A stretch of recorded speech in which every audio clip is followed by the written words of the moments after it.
Ito ang Presidential Broadcast Service. Radyo Pilipinas.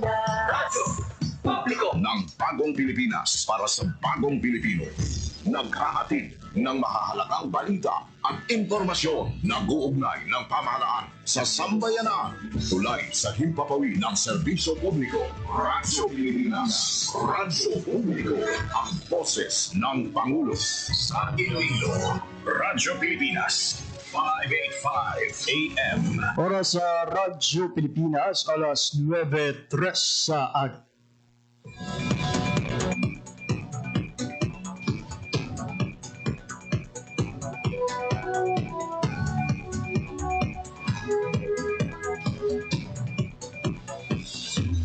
Sa Western Visayas, Panay Island, na tinamaan itong island-wide blackout. Ang pagsulod mo gid sa Masin watershed. Pinaka-purpose na ini para sa operation nato. We have that in collaboration with the department. I am again standing up. Mapigtahan ang ila freedom of expression. Office of Civil Defense naman po. Balita, issue, kag iban pa. Diri sa Radyo Pilipinas. Radyo Publiko.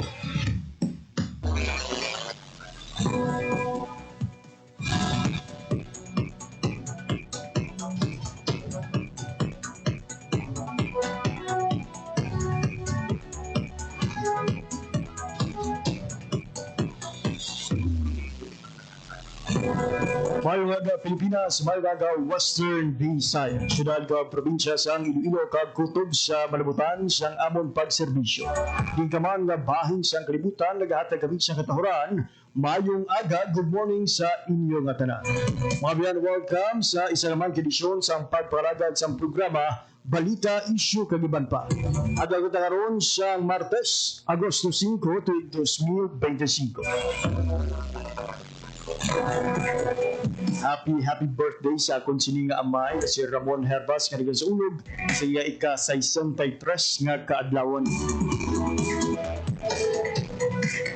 Mabiyan sa atong pagparagad subong nga aga dugang nga mga balita nasyonal, mga balita lokal, may kantanan sa mga programa kada parugyan sa gobyerno para sa mga pumuluyo sa Kabisayan na katungdan. Gigo po ninyo until 9:55 in the morning. Ako ang inyong alagad, JP Herbas. Sa atong mga sukitan para mati all over Western Visayas, province sa Baclan, Antique, Capiz, Guimaras, Iloilo, kag subungman sa atong mga kulturan sa Negros Occidental, maayad-ayad gig nga aga sa inyong tanan.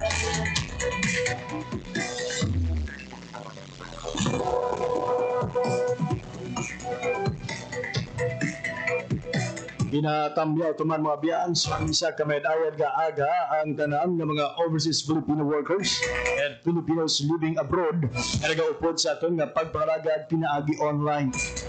Ang pagpangalagad sa Radyo Pilipinas Iloilo mabatian live sa 585 kHz sa lisuan sang inyong radyo suman sa ating official Facebook page ang Radyo Pilipinas Iloilo.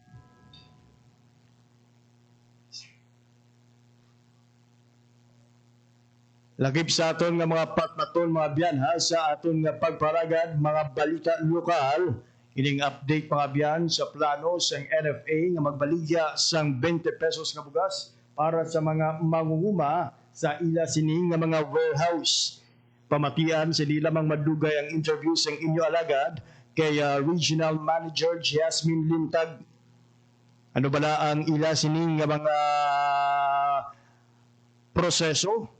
San o bala na uman nga ipatuman ang ini nga programa, ina ang aton nga istoryahan sa indigid lamang madugay.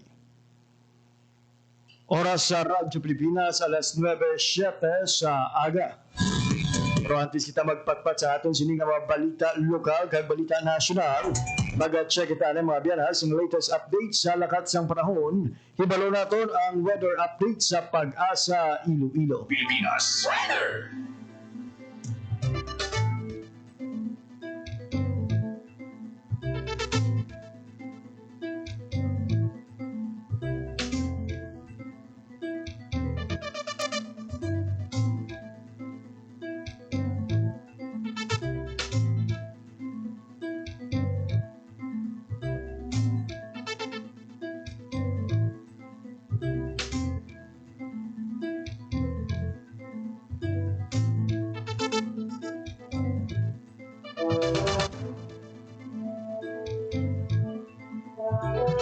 Para sa Radyo Pilipinas, alas 9:08 na sa aga sa sining oras. Kaupo natin sa atong pagpangalagad si Ma'am Leonor Silvestre sang DOST Pag-asa. Ma'am Leonor, good morning.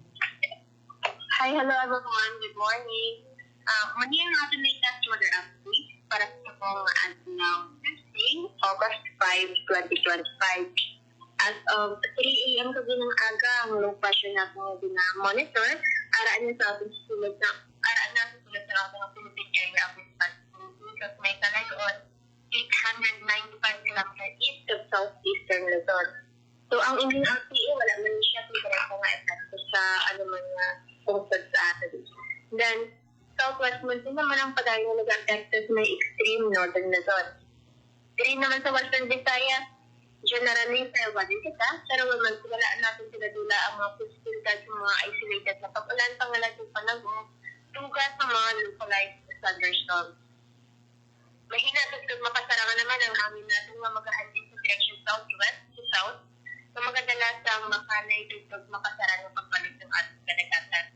Forecast temperature natin generally is 25 to 33 degrees Celsius. Ang adlaw nagbukla kaninang 5 to 39 a.m. pag magkatulad in 6 to 12 p.m. karon sa hapon. Nagbunyi ang ating latest weather update. Halong dito sa Iloilo Tapler Weather Station. Ako si Leonor Silvestre, madaming salamat. Ma'am Leonor, ma'am, may window ang ining low pressure area nga ginabantayan karon sa atong sining nga pag-asa. Ano kada ko, ma'am, ang chance nga ma-develop ini sa kabagyo? As of now, sir, low chance na sir nga mag-develop into tropical depression. Alright, Ma'am Leonor, for your time information hatag sa Radyo Pilipinas, madamo gid salamat kag padayon. Madamo man salamat sa kagmaayong alas sa liwat.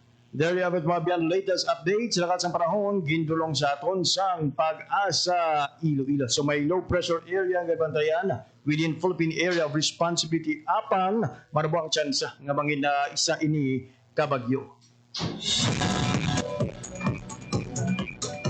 Samtang mga biyan ha, Justin, agbaga sang grid alert status ang NGCP o the National Grid Corporation of the Philippines.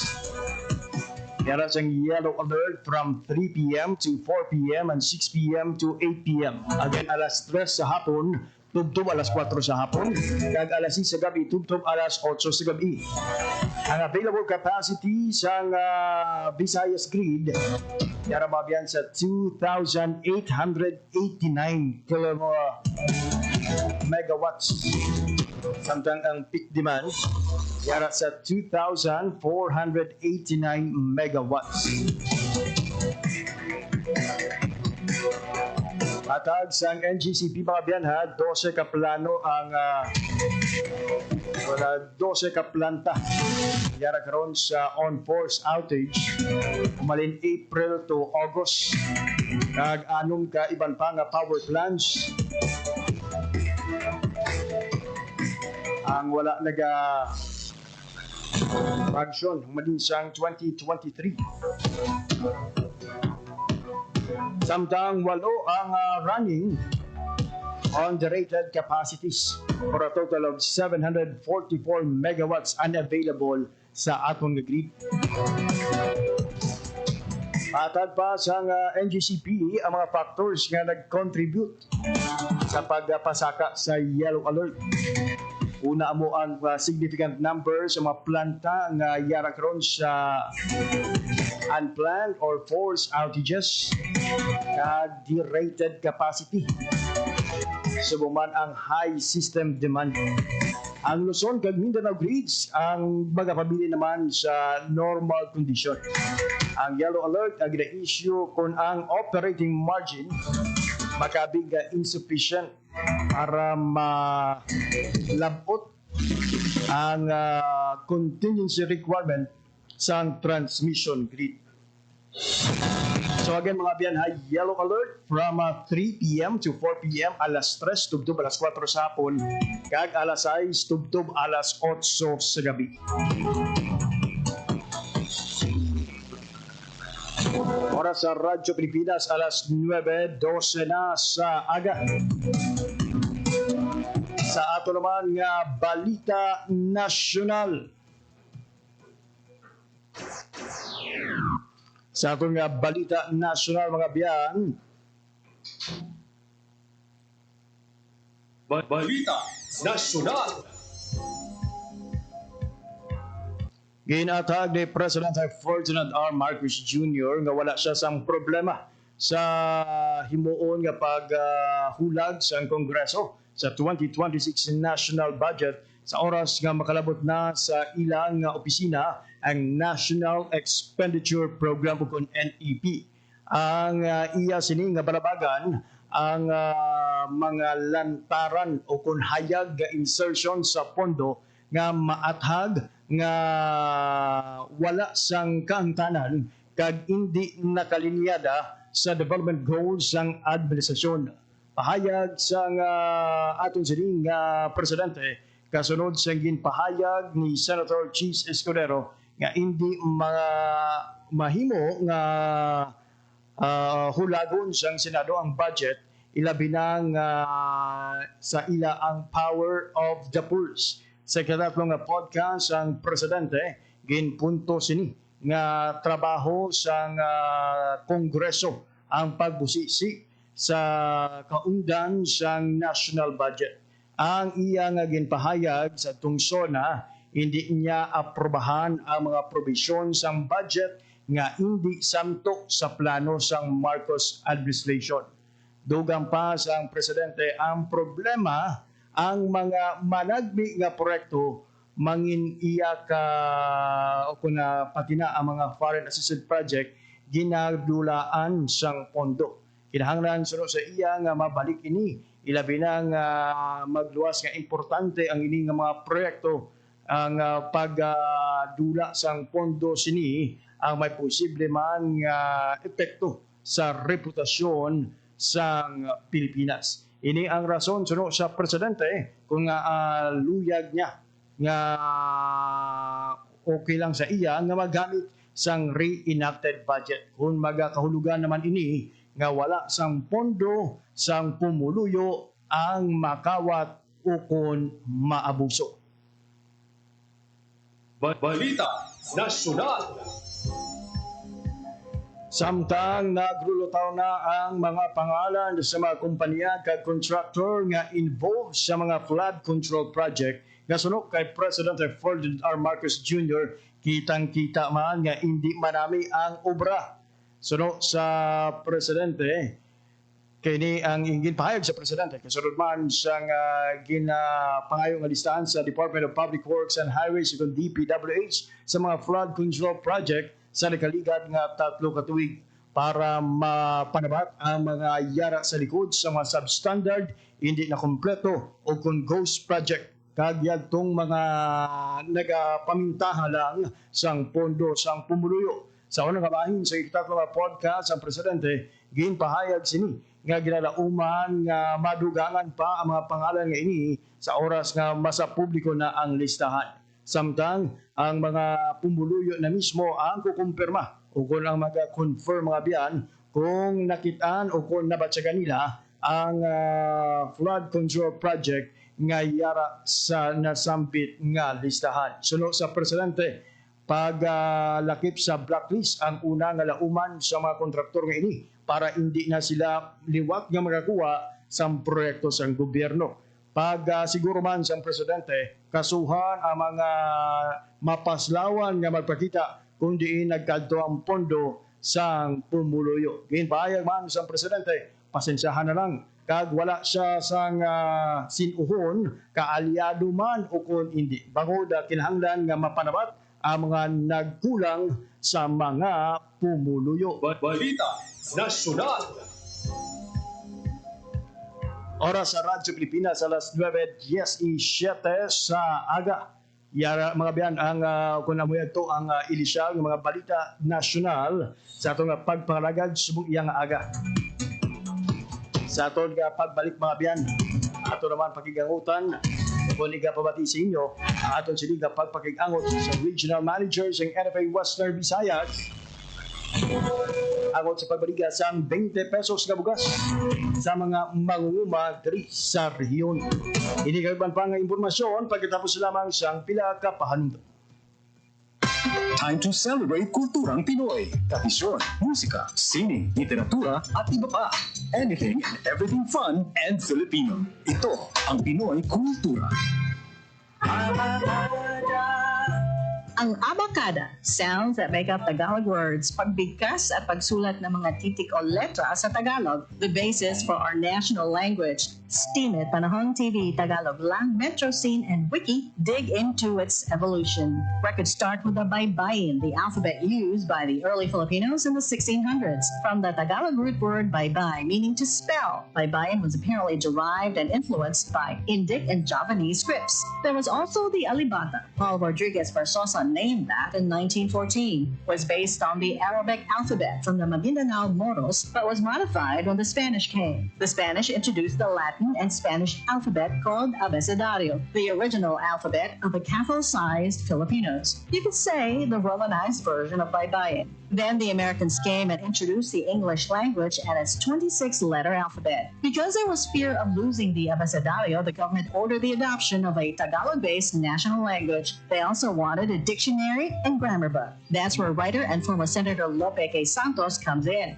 In 1939, he developed ang Balarila ng Wikang Pambansa. Abacada became the national alphabet from 1940 to 1976. Noong 1976, ang Department of Education, Culture, and Sports ay nag-issue ng revised alphabet. Dinagdag ang mga letrang C, CH, F, J, L-Y, N-Y, Q, R, R, V, X, at Z. They called it Enriched Alphabet or Pinagyamang Alpabeto. More tweaks follow, and in 1987, the Filipino alphabet was published yet again with 28 letters. What you'd recognize is our modern alphabet. 26 letters from the Latin alphabet and the Spanish N or Enye and NG or none.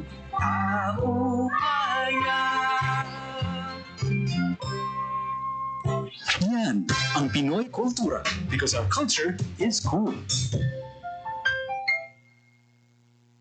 Time to celebrate kulturang Pinoy. Tradisyon, musika, sining, literatura, at iba pa.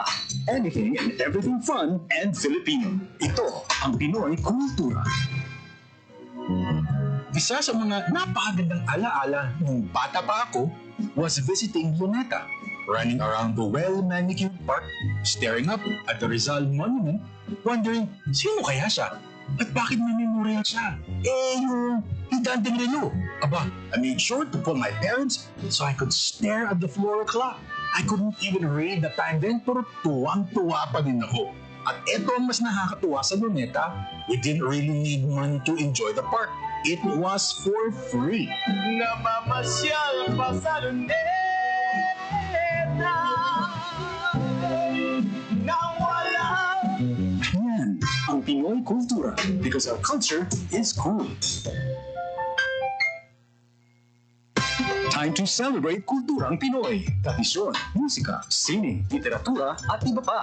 Anything and everything fun and Filipino. Ito ang Pinoy Kultura. Alam mo ba kung ano ang mambabato? Think about the tap, tap, tap of the bamboo stick on a thorn to draw a symbol on someone's arm.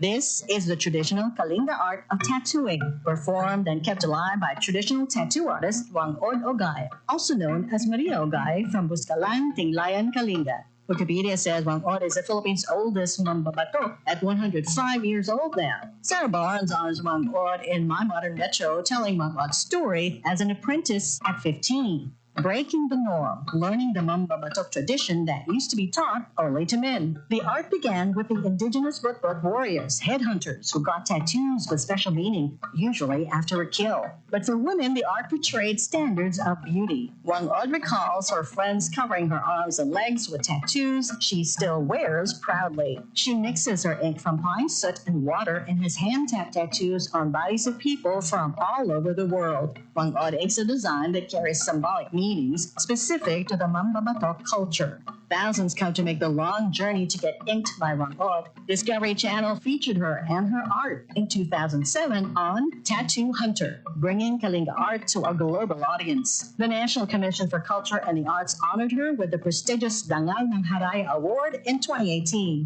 She was also nominated for the National Living Treasures Award. Yan ang Pinoy Kultura because our culture is cool. Oras sa Radyo Pilipinas, alas 9:23 na sa aga sa gihapon, nagapamatika mo sa pagpalagad sa programa Balita, Issue, Kagiban pa. Mabiyang kahapon ang aton sining pagpagigangot sa kay Regional Manager Jasmine Dintag, may kang tanan sa plano sa NFA Western Visayas nga magtanyag sang 20 pesos per kilo nga bugas ug ng barato nga bugas para sa mga manguma sang aton nga rehiyon sa ilan na naituhay nga mga warehouse sa bugos nga rehiyon pati na sa Negros Occidental. Kaya para mahibaluan mga biyano, ang dugang detalye may kang tanan sa sining 20 pesos nga bugas kagang update kamusta na ang stocks sa NFA Western Visayas humalin sa ginsugura ng pagbaliga sang 20 pesos nga bugas. Yari pamatiyan naton ang interview with NFA Regional Manager Jasmine Dintag.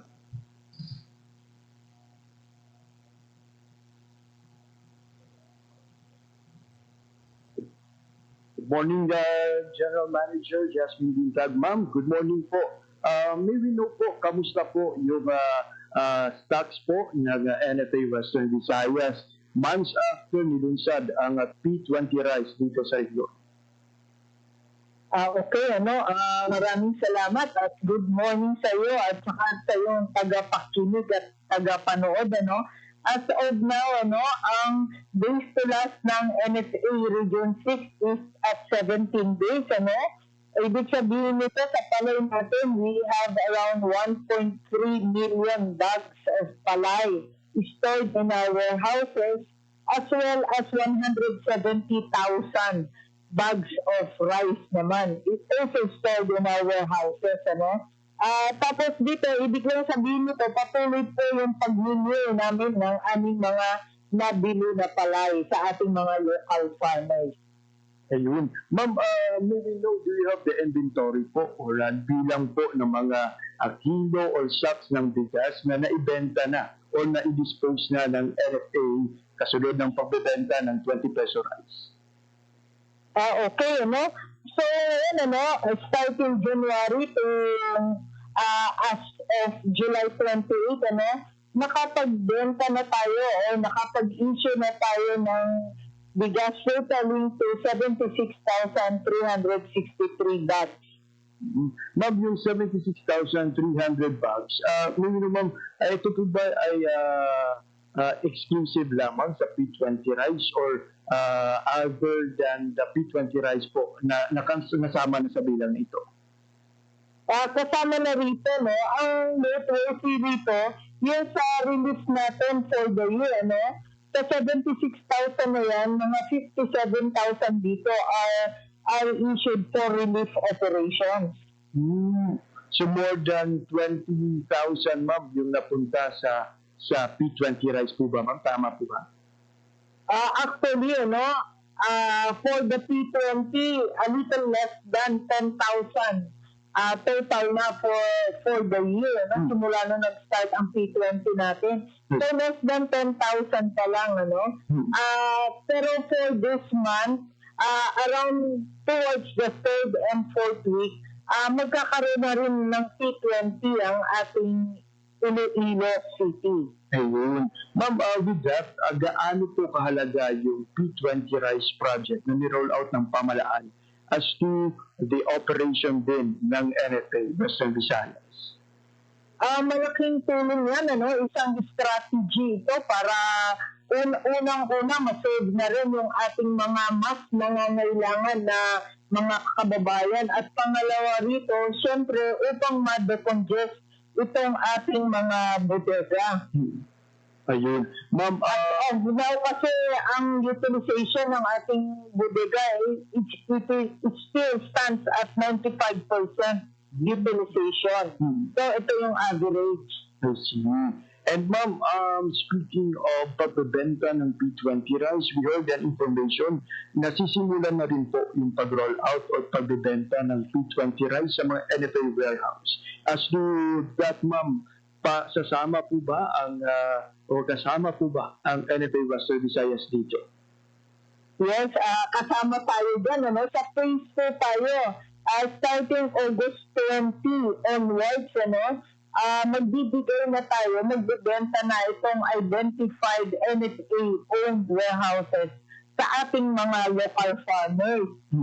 So, hindi lang basta local farmers, ito sila dapat yung magsasaka sa 2 hectares or lower. Ipapamahagi sa kanila, NFA will make available at 20 pesos per kilogram, 10 kilograms per month sa kanila. Ang programa ganito yan. Sa phase 1, identified yung NFA-owned warehouse. So, August 20 yan. Pero come August 27, magdadagdag pa ng isang site ang mga branches ng Western Visayas NFA, at saka isa pang site para sa unit office natin. Example, ito, sa Iloilo branch kasi ang unit office niya yung sa Antique. So, magkakaroon din doon ng isang site to make available the P20 rice sa ating mga identified local farmers. 10 kilograms at 20 pesos per kilo every month yan available sa kanila. Ma'am, may we know po, just so we can imagine po, sa August 20 po, ilang warehouse po or sites ninyo ang magsisimula pong magbebenta ng NFA rice na 20 pesos at ano-ano pong location ito, ma'am? So ito, for now, sa Capiz is isang site NFA-owned warehouse. GI dito, sa Iloilo branch, meron ding isa at doon na rin sa Negros Occidental branch. So a total of 3 sites ito. After nito, come August 27, 2025, magkakaroon na tayo ng 3 sites per branch office. So, a total of 9 sites na tayo. Where NFA Western Visayas will make available the P20 meron na bigas program sa ating mga local farmers who are filling 2 hectares or less farm lot. Ma'am, do you have the number po kung ilang ang mga posibleng bilang na magsaka na makabenepisyo sa programa ito? Actually, total ngayon is August, August 4, we are still waiting for the list. Kasi dapat po itong mga local farmers natin ito are RSVSA registered. Para lang makasiguro tayo na talagang manginima sila, talagang local farmers natin sila. I see. Ma'am, kapansin-pansin po, we only have Antique, tama ba? Capiz, ma'am, Capiz and... yes, Aklan din. Isama mo si Aklan. I see. Yes. So, how about ma'am yung sa Guimaras, ma'am? Do we have a site for them? Actually, wala pa, Ang identified lang dito si Iloilo at Antique, pero I'll talk it out with DA and of course sa ating branch manager sa Iloilo branch kung meron din tayong nakalaan para sa Guimaras. Kung meron tayong identified na mga RSVSA farmers doon, filling 2 hectares and below, why not? We will also make available the P20 rice. And for this program, ma'am, ilan po yung na-prepare na natin sacks of rice? Magdedepende ba ito sa bilang ng mga magsasaka na maisusumite sa inyo? Tama ka. It will greatly depend on the list that we will receive from DA, So, siguro wala pa ngayon, pero we are expecting within this week or next week meron na. Ma'am, we heard din na yung P20 rice will be partnered with DSWD for the Walang Gutom program. Aside po sa mga LGU sa inyo mismo, dyan sa NFA, meron pa po bang ibang mga ahensya ng pamahalaan na nagki-coordinate na para sa implementation ng P20 rice sa kanilang mga programa? Actually, ang mechanics kasi ang ating local government unit, pwede silang makipag-ugnayan sa Food Terminal Incorporated for them to have the MOA. At once na ma-process, mag-authorize na ang FTI sa alinmang NFA branch office or regional office para i-authorize yung NFA rice issuance namin. I see. So, Ganun ang mechanics. So it means, ma'am, sa initial stage ng come up with the agreement, it's between LG or the agency and FTI. Then the moment na may agreement na, saka i-endorso sa inyo. Tama yun. Patuloy din naman yung ating DA DOLE program sa P20. Wherein yung ating mga minimum wage earners naman na available sa kanila, pwede nilang bilhin ang NFA rice. So, DA, DOLE, NFA, and of course, the FTI. Ma'am, paglilinaw lang natin kasi marami pong nagbabalak na ituloy-tuloy na yung pagbebenta ng P20 rice hanggang sa huling mga araw ng taon. Do we have sufficient pa na stocks hanggang sa end of the year po? We have sufficient stocks. As I've said, 17 days ang ating base to last. At ditong last quarter ng taon, 2025, is bubuhos na naman. Ito na yung main crop harvest natin. So, maakaasa po ang ating mga local farmers na namimili ulit ang NFA ng kanilang harvest. Ang pakiusap lamang po namin dapat sa ating mga classification standards. Ayun. Lastly, ma'am, yung message po sa mga magsasaka na posibleng makabenepisyo sa 20 peso rice na ibebenta ng NFA, particularly doon sa nagtitil ng at least 2 hectares po.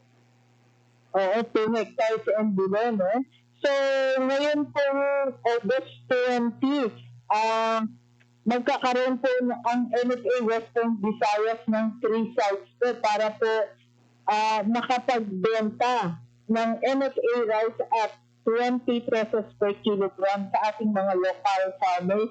Ang pakiusap lamang po namin, ito po yung mga RSVSA registered. Ang kabayan mga biyan sa bayag ni nagsasaka ng Regional Manager Jasmine Dintaga, may kantanan sa pagpatuman sang 20 peso rice sa aton sining mga mangunguma diriya sa Western Visayas. Ng sugod Agosto 20, sarang na mabakal mga biyan sa mga manguma tiling o kung nagatalauma sang 2 hektarya o kung mas maduo pa nga kaumahan. Kaga ini mga biyan mangin available sa 3 ka mga pilot areas diri sa atong rehiyon.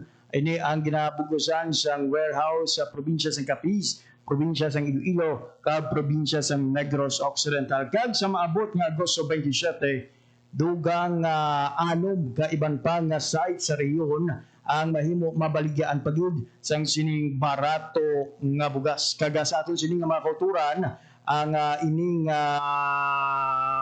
bugas mga biyan ang sarang mabakal sa aton sining mga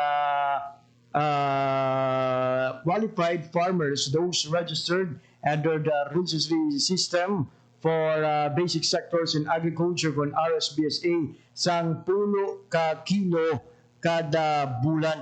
So again, 20 pesos per kilo, 10 ka kilo kada bulan ang mahimong mabakal sa aton sining nga mga kwalipikado nga mga mangunguma. Samtang as mentioned mga biyan, ang ining P20 rice ang baligya man sa naituhay nga mga LGU, particularly dito sa bahin sa Guimaras, tanan nga banwa sa nasambit nga probinsya ang nakabaligya na sa sining baratong bugas. Ang qualified naman nga magbakal sa siniyang baratong bugas amo ang mga vulnerable sector, mga indigent senior citizen, persons with disability, solo parent, kag mga katapos ang Pantawid Pamilyang Pilipino program.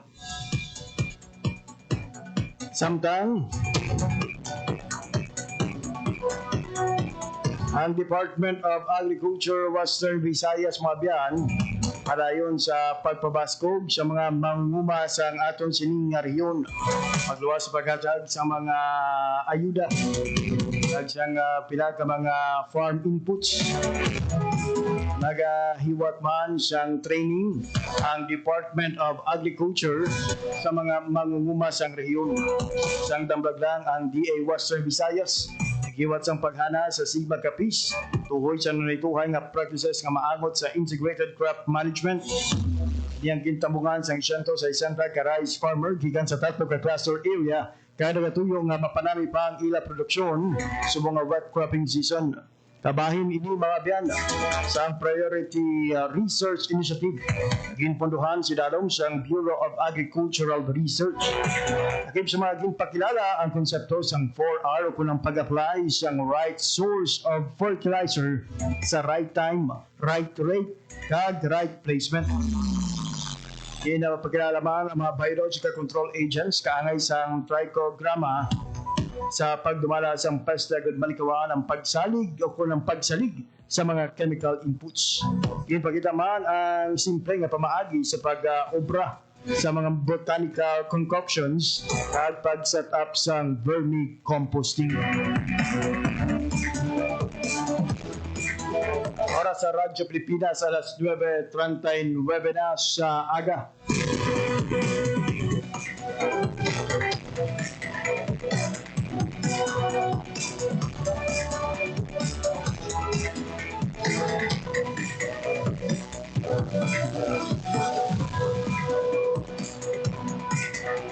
Nagapatubang sang 90 kadlaw nga preventive suspension ang 12 ka pulis na naangot sa kaso sa nadula nga mga bulangero. Agib sa mga ginsuspende mga biyan sanday Police Colonel Jacinto Malinaw Jr., Police Lieutenant Colonel Ryan J. Elab Orapa, Police Major Mark Philip Simborio Almedilla, kagiban pang mga police officer. Ginkasuhan ng mga police officers ang grave misconduct kag conduct unbecoming of a police officer. Ginakusalan sa whistleblower nga si Julie Dondon na patidungan ang mga pulis nga may kangtanan sa pagkadula at pagpatay sa mga sabongero. Sa mga dapo ko Vice Chairperson kag Executive Officer Rafael Vicente Clinisa, patuman ang preventive suspension para mapabilin ang integridad sa investigasyon at balikawan ang mga undue influence o interference sa mga witness kag ebidensya.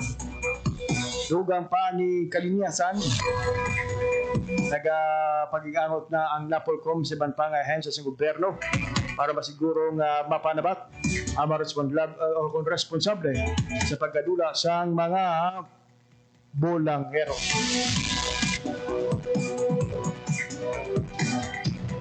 Samtang update babiyan sa DSWD nakapalabot na sa nga total of 1,600 or 1,646,350 ka family food packs. Ang nasabit ng mga family food packs mga biyan ang ginparagtag sa mga apektado sa habagat nga ginpabaskog pa sa bagyong Krising, Dante kag Emong. Diri sa Western Visayas mga biyan, a total of 74,475 ang naparagtag na family food packs. Samtang sa Negros Island region, a total of 39,087 food packs. May pinakamadamo nga ginpalabot mga biyan sa Central Luzon amounting to more than 480,000. Kag sa Ilocos region, masobra 307,000, samtang masobra 289,000 naman sa National Capital Region. Oras sa Radyo Pilipinas, 9:42 in the morning. Sa atong pagparumbalik mga biyan, nagkakuha kita sa update gikan sa atong mga kopdanan sa Radyo Pilipinas News Team. Ini kay ban pa nga impormasyon pagkatapos lamang siyang pila ka pahanundo. Time to celebrate kulturang Pinoy. Tradisyon, musika, sining, literatura at iba pa. Anything and everything fun and Filipino. Ito ang Pinoy Kultura. Isang nakagawian ng mga Pilipino na medyo di na natin namamasdan ngayon ay ang pagmamano sa ating mga nakatatanda. It's often part of Philippine culture, a gesture of respect that involves saying mano po, then lightly touching one's forehead on the offered hand of an elder, whether you're lola, lolo, nanay, tatay, ate, kuya, or it's practiced all year round as a form of greeting, usually upon entering an elder's house or attending family reunions. Mano na tayo next time we see our elders. Yan ang Pinoy kultura because our culture is cool. Time to celebrate kulturang Pinoy. Tradisyon, musika, sining, literatura, at iba pa. Anything and everything fun and Filipino. Ito ang Pinoy kultura. Naaalala niyo pa ba ang mga katagang ito? Abay Paris, may araw. Ano ba yan? Puro sukat ka na naman. Bakit wala na naman kapares yung tsinelas mo? Ang dungis mo. Tama na! Ayos lang, di ba? Masaya naman tayo naglalaro sa kalye ng sipa, patintero, agawang base, habulan, jolen, trumpo, text, at marami pang iba. Some Filipino games just show how creative we are. All we need are players and nothing else. Ang saya balikan ng ating kabataan. Kain, tulog, laro, laro, at laro. O ano, game na? Pagkabilang kong 3, nakatago na kayo. Yan ang Pinoy kultura because our culture is cool. Time to celebrate kulturang Pinoy. Tradisyon, musika, sining, literatura, at iba pa. Anything and everything fun and Filipino. Ito ang Pinoy kultura. Experts say this, journalists write it, and we promote it. Sadyang malikhain ng Pinoy, yes? You hear that all the time. We merge dishes like sinigang na corned beef. We mash up songs for a laugh like Señorita by Shawn Mendes. I love it when you call me Señorita. Pintig ng puso ko'y para sa'yo. And Lumayo Ka Man Sa Akin by Rodel Naval. And there's the timeless practice of Pinoy parents naming their kids after their meshed names, like Jovelyn or Benjamin. Pero ang isa pang mahilig ko tingtingin ng Pinoy ay language. Mga salitang Tagalog na minerge or completely inimbento. Pauso. Street words or slang. Made-up words or familiar words with made-up meanings only a Filipino would know. Like praning, anyari, and some that have even made it to the Oxford English Dictionary. Like bongga, defined as flamboyant or excellent. Pahala na, balikbayan, high blood. Yep, they're in the Oxford English Dictionary. Look under Philippine English along with other Filipino coined words. The OED has an entire Philippine English piece on it. The first editions were plant or animal names like abaka and tamarao. Recent editions include kilig, pandesal, and traffic as an adjective, defined as marked by slow movement of vehicles or congested. Filipino lexicographer Danica Salazar says the Philippine-sourced editions legitimize Philippine English as a variety in its own right. The words that got in did so from observed use online in publications and through linguistic studies. It'll be interesting to see what other Filipinized words make it next. What about Keri o Marites? Yan ang Pinoy kultura because our culture is cool. Oras sa Radyo Pilipinas, alas 9:46 na sa aga sa sining oras. Kaupod naton sa aton nga linya para magdulong sa aton sa latest nga mga update gikan naman sa Iloilo City Government. Ang aton City Hall Beat reporter Janelle Paclaya. Pilipinas, Radyo Pilipinas. And with the report kami Check yung tawag ni Mayor Raisa Trinas nga alarming nga sunod-sunod nga natabo nga kinagamo sa diin involved ang pila ka mga grupo sa pamatanon kag minoridad diri sa may syudad sa Iloilo, partikular ning natabo nga nagsanay o konrambol sa ICC ground sa Gaisano complex ng Damlag lang. Rason nga agin patawag sa alkalde ang mga hepe sa nagkalain-lain nga police station sa idalom sa Iloilo City Police Office. Kaupo ng Iloilo City Social Welfare and Development Office ang atong sininga post mo kag ang Department of Education ang istoryahan sa kung paano tagaan solusyon ang ining kinagamo nga ginakaulamiran sa pinaka mga minor de edad na santo sa base sa mga na-report sa ato siniga pulisan nga 19 gitanan ang makabig ka minor de edad kag may arasing 3 ka legal ang pangidaron. Si Mayor Raisa Trinas gusto nga hindi na sini masulit ang kitabo sa diin nga ko magsigi-sige pa ini Jeep. Nagahatag ini sang hindi man namin nga impresyon sa aton siniyang syudad. Kag kinakonsidera pag kita nga most livable city kag kinakilala sa bilog nga pungsod bangod sang matahom nga pag-execute kag pag patuman sa mga programa naton may kantanan sa seguridad kag kaninong katawhay. Nang ang pahayag ni Mayor Raisa Trias Chu paagi kay spokesperson sini Joy Pantinaga Gorsal ipabati naton ang nangin kabahin sa mga sentimento sa aton sining alkalde kag kun ano ang mga adjustments ang paghimuon no sa aton sining mga different concerned agencies may kantanan sa ginpatawag sini nga sinapol Jim. Jen, maraming salamat sa imong balita no iga-play naton para maanugid sa aton sining nga mga kauturan ang kaumdan sa sining mensahe angot sa sining kinagamo sa tunga sa mga minor de edad. Amo na matulungan naton nga report para sa Bagong Pilipinas, General Baclay, Radyo Pilipinas, Radyo Publiko. Yari abot mga biyan ang report ni General Baclay kag yari mga payag ang kuna mga biyan ang nanging payag may kantanan sa sining nga problema.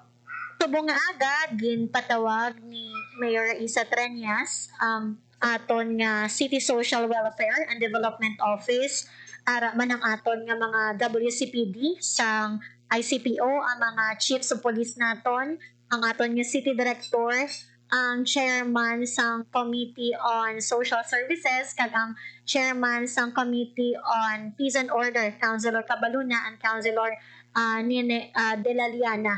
Actually, this is an emergency meeting.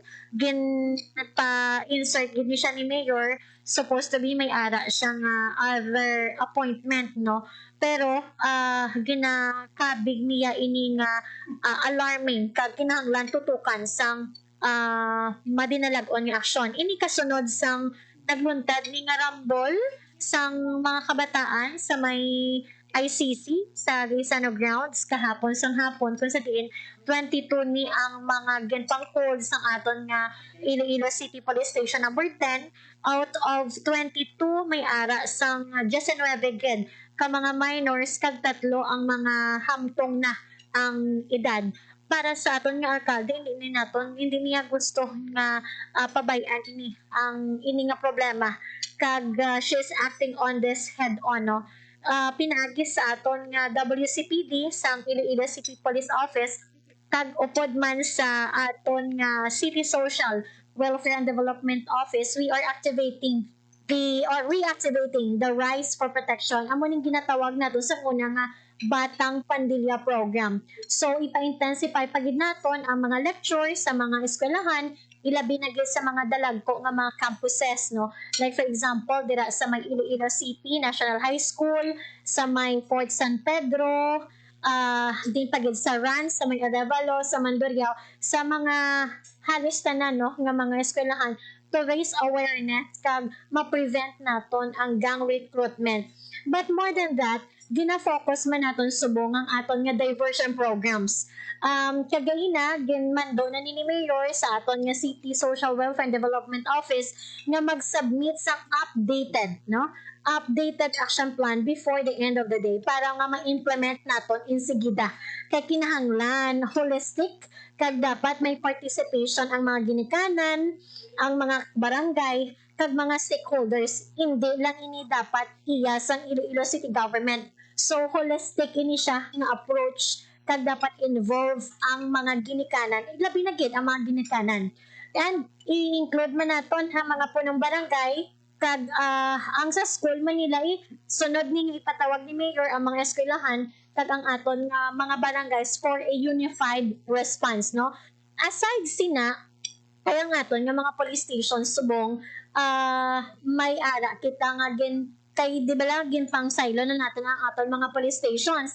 Like for example, dira sa Haro, gaway na kita dira sa may Haro Plaza. Sa La Paz, wala naman. So we will also put satellite police stations in all public markets naton once nga matapos na ini para dugang increase ang presence kag maditoy ang gang gatherings. But for now, may ara naman nga may mga interventions naman ang aton ng Iloilo City Police Office para sa mga fixed visibility points, no? Kay, kung hindi ni naton pagtutukan subong ang mga kabataan, sila ni ang mahimo nga masunod nga kriminal. Amo gid niya ang gin-emphasize ni Mayor. Ang kabahin mga biyan sa payag ni Ms. Joy Pantilaga Gursal, ang tagpumaba sa alkalde ang sa sining paghatag solusyon sa Iloilo City Government sa mga kinagamo nga ginakaulamiran sa mga minor de edad kag pamatanon. Oras sa Radyo Pilipinas, alas 9:53 sa aga. Mabiyan, wala kita sa oras kinabilin sa atong sininga pagpalaga. Dadagi naman ko ito batong edisyon sa mga adlaw sa Martes, Agosto 5, 2025. Sa alan sa akong mga katuwang teknikal, Mr. Roger Jones, Sotero sa studio. Mr. Jeffrey Bitita sa transmitter. Again, malipayon gid kakadlawan para sa akong sining amay, si Ramon Hervas. Happy 63rd birthday pa. Sa aton sining mga tagpanamati. Thank you gid. Sa tanang nga naga sa ulog man sila kadlawan. Happy birthday.